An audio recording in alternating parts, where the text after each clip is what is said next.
Hi, welcome back to Good Morning KU. I'm Anna. And I'm Francesca. And this is the first show since fall break. Yes, it is. It's great to be back. How are you doing today, Anna? Doing good. It felt nice to get to go home, take a little break from classes, and then get to come back. Yeah. So we're just going to pretty much be doing a little recap of everyone on the show that went home. To start us off, we have Kate. She went back home to Omaha. And she got to see her cat Tyson, who is very adorable. I mean, look at that face. Who could resist? I know that the best part about going home was getting to see your pets again, so. For sure. I loved it. Yes. And then next we have Jessica, who went back home as well, and she went by train, and she just pretty much chilled out, you know, relaxing break. Spend time at home, take a train, which is very cool to me. Yeah, for sure, for sure. Next we have Lane, who also went home. And Lane is a reporter for the Kansan, and got to cover the Lawrence branch of the NAACP and their remembrance project for 3 men in Lawrence who were lynched, and soil from where they were lynched was dug up and placed in these containers in order to remember them.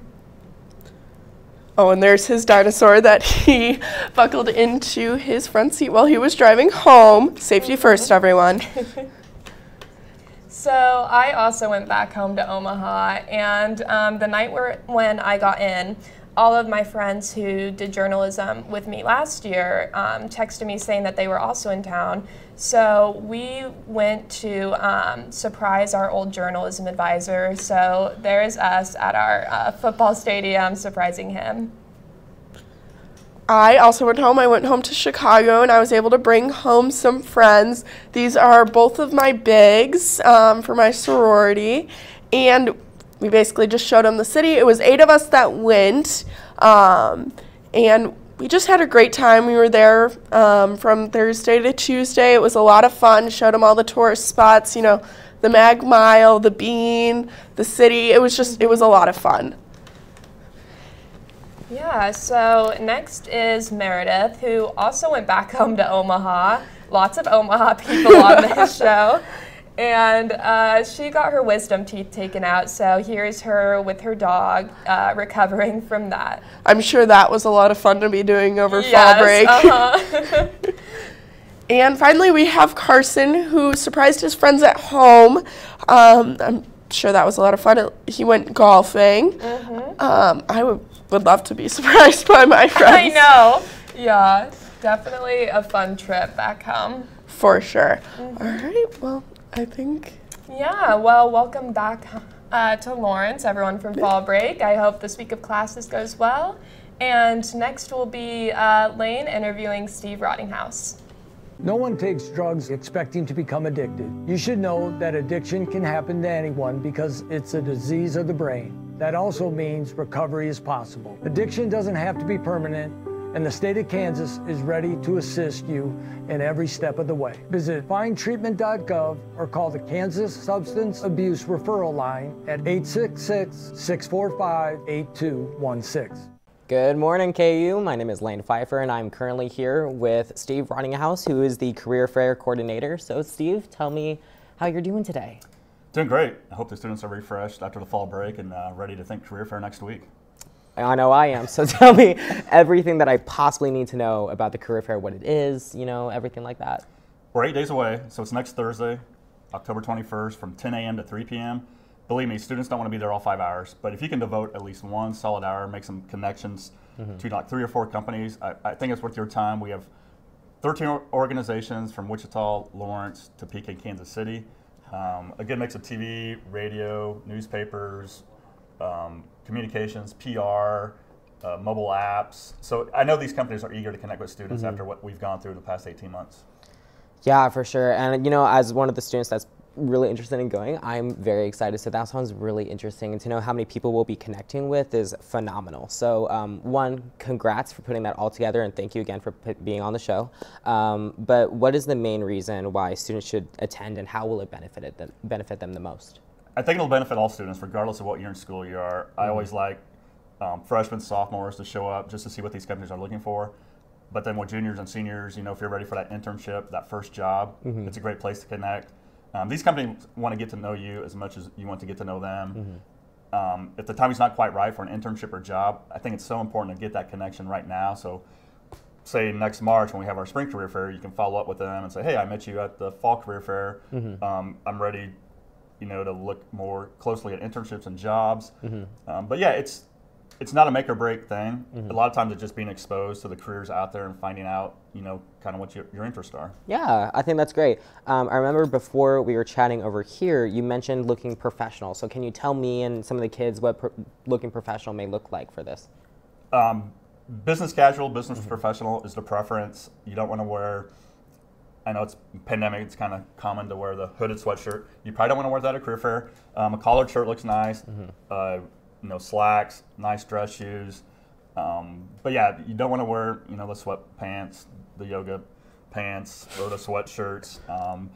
For 5 hours, just think professional. Think like you would for an actual interview or a job. Okay. You pop into a job place and you want to impress. Awesome. Sounds great. So I think we have everything that we need, but is there anything else that you'd like to mention? I do want to mention we have a LinkedIn photo booth. That's always popular.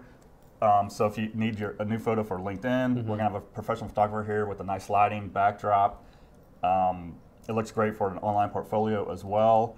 So that's pretty popular. It'll be just down the hallway. And I am excited. This is the first time we've had it in this building. During fall break, I did a little mock run. I broke down the room and spaced out the tables. And I liked how it looked. So I know I'm excited. I hope the students get excited. And 8 days away, October 21st.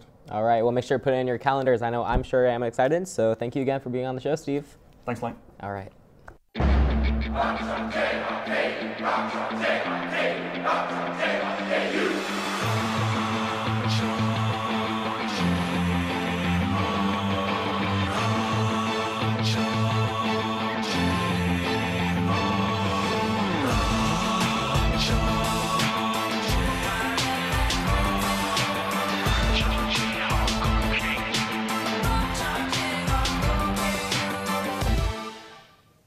Welcome back. I'm Carson. And I'm Meredith. This is your Wednesday Good Morning KU News Update. First Lady Joe Biden told a Kansas City, Kansas audience yesterday that government can help small business in the Hispanic community.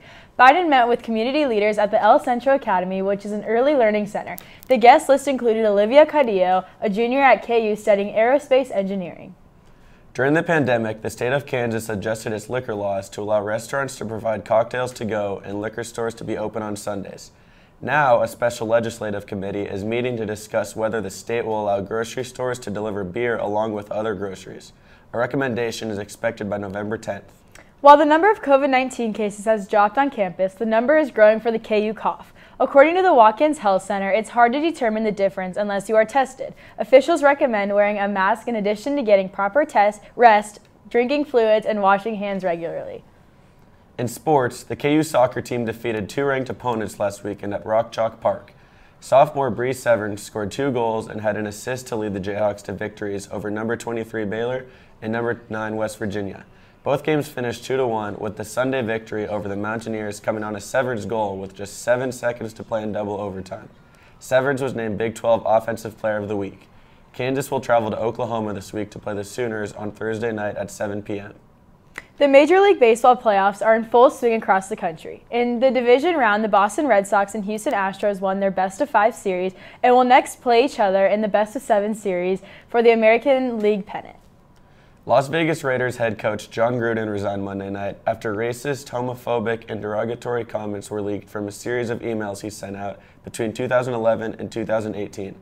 Gruden was working for ESPN during the time period, but the emails came to light during an NFL investigation into the Washington football team. Assistant coach Rich Bisaccia has been named the Raiders' interim head coach. And that will wrap it up for today's show. There will not be a KUJH news program tonight, so our next show will be Jayhawk Jukebox tomorrow evening at 4 p.m. Have a great day.